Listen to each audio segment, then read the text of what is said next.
Hi friends, எப்படி இருக்கீங்க? நல்லா இருக்கீங்களா? இங்கே பாருங்கள், நான் அப்படியே தோட்டத்து பக்கம் வந்தேன் செடியெல்லாம் பார்க்குறதுக்கு. மிளகா கன்று தான் இங்கே நான் அதிகமாக வச்சுருப்பேன். பாருங்கள், சீனி மிளகா, வெள்ளை மிளகா, காரம் அவ்வளோ இருக்குங்க. இதில் காரம் செம்மையாக இருக்குது. காரம் இது பாருங்கள், எவ்வளோ கொத்து கொத்தாக காய்ச்சிருக்குன்னு காய் பாருங்கள். எல்லாமே பழுத்திருக்கு.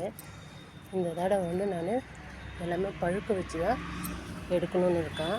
இதில் மிளகாத்தூள் அரைச்சா நல்லா காரம் சாரமாக இருக்கும். தூள் மீன் குழம்புக்கு எல்லாத்துக்குமே ரொம்ப நல்லாயிருக்கும். சிக்கன் குழம்புக்கு எல்லாத்துக்குமே நல்லாயிருக்கும். இப்போ பாருங்கள், அப்படியே கொத்து கொத்து கொத்து கொத்தாக காய் உள்ளாரெல்லாம் பாருங்கள்.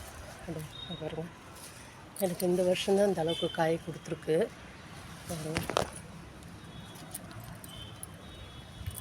பாருங்கள்,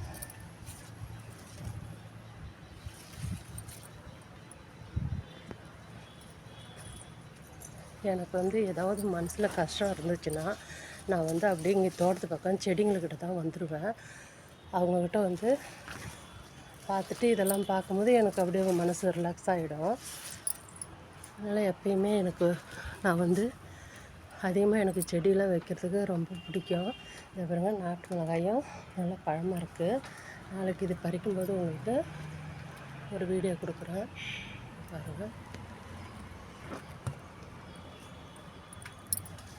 உள்ளாரெல்லாம் பாருங்கள், காய் நிறையா இருக்குது. பார்த்தீங்களா ஃப்ரெண்ட்ஸ், எப்படி இருக்குதுன்னு சொல்லுங்கள். லைக் பண்ணுங்கள், ஷேர் பண்ணுங்கள். பாய்.